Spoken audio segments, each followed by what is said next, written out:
მაყურებელს მივესალმები და ციხეში დარჩენილ ჩვენს თანამებრძოლებს აქედან მოვიკითხავ ყველას ხო, რაც შეეხება ამ გათავისუფლებას დღეს სპეციალურად დილის გამოშვება კურიერს უყურე, მაინტერესებდა რა კომენტარს გააკეთებდნენ რა, იქიდან გამოჩნდებოდა რა მიზანი ჰქონდა და არა მარტო მანდ, ეხ ბოლოს რო დამიჭირეს იქაც და მუდმივად პოლიციასთან კონტაქტის დროსაც სულ ცდილობენ რომ ამ აქციის მონაწილეებს მოგვაწებონ რაღაც მოძალადი სიარლიყი და რუსთავი 2-ის დილის იმაში რა ქვია კურიერშიც ეს იყო რომ ძალადობრივი აქციის მონაწილე რადიკალები და ესე შეირაცხნენ რომ ხალხში ვინც მათ უსმენს ჯერ კიდევ ჩვენ გამოვხდეთ როგორც რაღაცა ქვეყნის ამრევები და პოლიციელების დამწველები და იქ რაღაცა რუსთაველის დამგრევლები და ისე პარლამენტის შენობის ამაოხრებლები რა ამას ცდილობენ დასავლეთსაც შეეხება დასავლეთთან დაკავშირებული ნაბიჯი რო იყოს ეს ან რაღაცა ესეთი ან ცდილობა რომ დაანახოს რომ აი მე ესეც შემიძლია გონია რომ ცოტა უფრო მასშტაბური იქნებოდა და ეს რაღაცა პატარ-პატარა დოზებით არიზავდნენ, რომ ძალიან ბევრი პოლიტიკური ტყვე ყავს, ძალიან ბევრი სინდისის ტყვე ყავს რეჟიმს და ჯერჯერობით ყოველ შემთხვევაში არა სხვა სიგნალი, რომელიც შეიძლება იმაზე აფიქრებინებდეს, რომ დასავლეთთან რაღაც საუბარს ცდილობენ, არ ჩანს. პირველ რიგში მიულოცოთ ამ ადამიანებს, ვინც გარეთ გამოვიდა, რომ ძალიან სამწუხაროა, მაგრამ ჩვენ ისინი ვერ დავიცავით და მინიმუმ ის რომ შეიძლება რაღაც პოლიტიკური ცვლილებების გზას ვერ ხედავდე და ხელისუფლებასთან რაღაცა ხელისუფლებისგან რაღაც მაგალითად იქნება ეს სამართლიანი არჩევნები თუ ასე შემდეგ ამის მოპოვების გზას ვერ ხედავდე, მაგრამ ის რომ შენი თანამებრძოლი ტყვეობაში არის, ამის დანახვა ძალიან მარტივია და ის რომ ნოემბერში და დეკემბერში რუსთაველი სავსე იყო და რეჟიმის ტყვეების მხარდასაჭერ აქციებზე 5000 კაცი მაინც არ გამოდის ხოლმე, ეს ჩემთვის ძალიან გულსატკენია და ძალიან არ მომწონს და რეჟიმის ყველა ტყვეს ვეტყოდი იმას, რომ ავიც თუ რამე საშუალებით მე მგონი რაღაც მომენტში ნებისმიერი ხერხით უნდა მოახერხონ ის რომ გარეთ აღმოჩნდნენ, იმიტომ რომ ესე არ შეიძლება რა, იმიტომ რომ ამ ადამიანების თავისუფლება რეალურად შეეწირა იმ ბრძოლას, რომელშიც ვართ და თუ ვართ ამ ბრძოლაში, მაშინ უნდა ვიყოთ ბოლომდე და ის ხალხი შიგნით არ უნდა მივატოვოთ ესე ყურადღების გარეშე და მათ შორის ისიც და კაი მესმი შეიძლება კარგი ქუჩაში გამოსვლაც არ გინდოდეს, მაგრამ როცა ყოველთვიურად მათი მინიმალური მოთხოვნილებებისთვის ციხეში რაღაცა თანხა გროვდება, მინიმუმ მაგაში მაინც უნდა გამოხატო შენი მხარდაჭერა რა. ეს რა ვიცი, ვისაც უნდა შენიშვნად მიიღოს და ეს ჩემი გულის ტკივილია, რასაც ვხედავ და რაც მიმაჩნია, რომ არ არის სწორი და რაც მიმაჩნია, რომ მებრძოლი ადამიანებისთვის ძალიან ცუდი სიგნალია. იმის სიგნალია, რომ უბრალოდ ნდობა აღარ გქონდეთ არავისი და იმის შეგრძნება გაუჩნდეთ, რომ მეტ-ნაკლებად მარტო არიან ამ ბრძოლაში რა და არ მინდა რომ ეს შეგრძნება ეს რაღაცა ჩაბეტონდეს და აქვე ვაკვირდით რომ საკუთარ თავს უნდა შევხედოთ და რა შეცდომებს უშვებთ და რას ვაკლებთ ერთმანეთს ეგ აუცილებლად უნდა გავაანალიზოთ. კი ბატონო. და არც ის ადამიანები არ უნდა გავაკრიტიკოთ ის ახალგაზრდები, რომლებმაც კი მიმართეს ან საპროცესო შეთანხმება გააფორმეს იმისთვის რომ ციხე დაეტოვებინათ. ბევრი მოსაზრება იყო ამასთან დაკავშირებითაც რაღაც თითქოს და ნიშნის მოგებით საუბარი მოსაზრება აქვს ცოტა ხანი გაჩერდეს ან იზოლატორში ან ძალიან მარტივია იქ მოხვედრა რა ვიცი შემიძლია ვასწავლო მივაწვდი ჩემ დადგენილებას და იქ მრავალფეროვანი აღწერილობა არის გამოც შეიძლება იქ მოხვდე და მოსინჯოს ერთხელ როგორია იქ ყოფნა და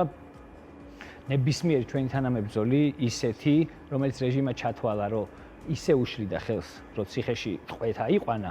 ეგეთი ადამიანი მე პირადად მირჩევნია გვერდში მყავდეს ვიდრე იჯდეს ბეტონის კედლებში რა. იმიტომ რომ ბევრად მეტი შეგვიძლია ამ ბრძოლაში კონტრიბუცია გავაკეთოთ ეგრე, ვიდრე ისე რომ იჯდნენ შიგნით და ეხლა ვინ რას იტყვის, გინდა რუსთავი 2 იყოს ეს და გინდა ნებისმიერი მხრიდან, ან ვინ რას როგორ გაიშვეს თიც. ეს ისევ მათზე მეტყველებს უფრო მეტად ვიდრე იმ ადამიანებზე, ვინც თავის თავისუფლება გაიღო ამ ბრძოლაში რა, ის მინდა რომ ვთქვა. ბატონო და ამ პერიოდში, ვიცი, მაგ ახალგაზრდების ცხოვრება გადის, არ ვიცი, წლები გადის და ძალიან მნიშვნელოვანი დღეები საბასრო შევხედე შეცვლილია, საბას ვნახულობდი სასამართლოს იმეებში, რა ქვია, დროებით საკნებში და ციხის დროებით საკანში და სულ სხვანაირი მახსოვს და გაიზარდა. ხო და არ ვიცი, ხა ეს ყველაფერი ცოტა სხვანაირადაც უნდა გავაანალიზოთ, ეგრე არ შეიძლება რა. კი ბატონო. ბევრი დრო გავიდა უკვე, 2 წელი გავიდა. კი ბატონო. იმიტომ ყოველთვის მოიძებნე ვიღაც ტიპი, რომელსაც იცის, რომ თუ კაი ბიზნეს ორმოში თუ ჩავარდება, იქ შეუძლია მე ისეთივე ფული იშოვოს და დიდი ბიჭი გახდეს, როგორც ერთ დროს ღარიბაშვილი იყო და იმის იმედი აქვს, რომ რაღაც მომენტში იქნება დაუძურეს აი. მას მათ შორის ეხლა არის ღარიბაშვილი, თქმა რაღაცეებში ვერ დაალაგდნენ, თორე 5 წელი ჯდებოდა და ვიღაცები არიან, ვისაც ალბათ უღირს, რომ 5 წელი ჩაიჯდეს იმისთვის, რომ ღარიბაშვილის და ლილუაშვილის ხელა ფული იშოვოს და ეგეთი გავლენები ქონდეს და ეგეთ სულის გასაყიდად მზად ადამიანებს ყოველთვის იპოვის რა. მაგ მხრივ არ ამგონია, რომ ეხლა ფეისი ვერ იყოს, მაგრამ საკუთარი თავით ისევ აი ხა რაღაც პროპაგანდისტული პეიჯები და ჯგუფები რაც არის იქაც ეს მოდის, რომ აი ესეთი შემორჩენილი სტალინისტები რო იძახიან, რომ სტალინმა არ იცოდა რომ ხრიტავდნენ რომ ხალხსო რა. დაახლოებით აი ეგეთ ლეგენდას თხზავენ, ეხლა რომ აი ბიძინას უღალატეს რა, ბიძინა კი არ შვებოდა ამას, აი ესენი ცუდი ბიჭები არიან და აი ეს როგორი მოღალატეები ყოფილან. ბოლოს აგერ ღარიბაშვილი ერთი ნაბიჯი აკლია, რომ აკაცუკის წოდება არ მიიღოს, იმიტომ რომ უკვე საფრანგეთის აგენტიც აღმოჩნდა რა იმისი. კი ბატონო. თელი თქვენ რას გვეტყვით აი შეჯამებისთვის, თქვენ რაში ხედავთ გამოსავალს? ხო, შეჯამებისთვის მე და ტატო ერთმანეთის მოსაზრებისგან შორს არ ვართ, იმიტომ რომ რაღაცა ბევრი თვეებია უკვე ერთად ვცდილობთ რაღაცეებს. შეჯამებისთვის იმას ვიტყოდი, რომ პოლიტიკოსები დღეს, რომლებიც ვერ ახერხებენ რაღაცნაირად აი ამ რაზეც ტატო ლაპარაკობდა, მაგ ბირთვში გაერთიანებას და კიდე რაღაცა ცდილობენ რომ ეს პლედი თავისკენ გადაიქაჩონ და პარაზიტირებას აკეთებენ პროცესს ღიად უნდა უთხრა და უთხარი კიდევაც რა ყველა პოლიტიკურ ძალას რომელიც დღეს ცდილობს რომ როგორც კი ერთის რაღაცა არ ვიცი პროპაგანდა იქნება ეს თუ მისივე შეცდომა რაღაცა მაგკომპრომენტირებელი თემა გამოვარდება ხოლმე ცდილობენ რომ ერთმანეთის ამომრჩეველზე რაღაცნაირად ჯერ არ ვიცი ეს ამომრჩეველი სად არის ან რას ირჩევს ეს ამომრჩეველი იპარაზიტირონ, ხარდამჭერებზე იპარაზიტირონ და რეალურად ამითი პროცესს ხელს უშლიან და ესე არ გამოვა რა. აქ არის ერთი კონსოლიდირებული, ერთი კაცის ხელში კონსოლიდირებული ძალაუფლება, რომელსაც ყველა ძალოვანი ჯიბეში ყავს, სასამართლო ჯიბეში ყავს, ყველანაირი კანონებით მას გვიქნა შეგვავიწროვა, სამოძრაო არეალი არა გვაქვს, არც ფინანსები არ არის, რომ რაღაც კამპანია აწარმოო და ბევრ მოქალაქე შეხვდა და როდესაც ესე დროს ნებისმიერი პოლიტიკური ძალა არ აქვს მნიშვნელობა იმას, ესე რა ქვია, რაღაც მისი მხარდამჭერი ვარ თუ არ ვარ, მისი მხარდამჭერი ხო? ყველა პოლიტიკურ ძალას გულშემატკივრობ, რომელიც ბიზინა ივანიშვილს უპირისპირდება, მაგრამ ასევე ყველა პოლიტიკურ ძალას ვეტყვი იმას, რომ ნებისმიერ დროს, როდესაც ისინი საკუთარ პარტიულ ინტერესებს ან რაღაც პირად ინტერესებს იმაზე წინ დააყენებენ, ვიდრე ბიზინა ივანიშვილის ან ამ რუსული რეჟიმის ამ ძალაუფლებიდან გაშვება არის, ხო? ეგ უკვე ჩემთვის არის პარაზიტირება და პროცესის დაზიანება და არანაირი გამართლება მაგას არ აქვს და ამას ყველა შორიდან უნდა შეხედონ საკუთარ ნაბიჯებს და საკუთარ ქმედებებს, იმიტომ რომ ესე ადამიანი, რომელიც არის დათრგუნული და შეშინებული, რომელსაც დაინახა, რომ ქუჩაში მებრძოლი ხალხის და ისეთი ადამიანები, ვისაც შეიძლება რაღაც ჩანდეს, რომ ძალა აქვს და მხარდან რაღაცა ერთმანეთს ეს თქვა თანამებრძოლები ყავს და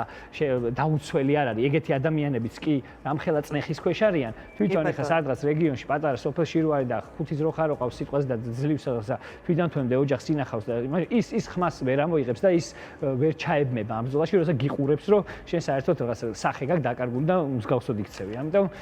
თუ რამის ცვლილება გვინდა, თუ რამის მოთხოვნა გვინდა და მე ამ შედეგების მიღება გვინდა, ამ ადამიანებმა უნდა დაინახონ, რომ სერიოზული ხალხი არის ამ პროცესში და არა ისეთი, ვინც რაღაცა ჭორაობის ზონაზე ერთმანეთს რაღაცა წამოაძახებენ. ეს რაღაც დავამატებ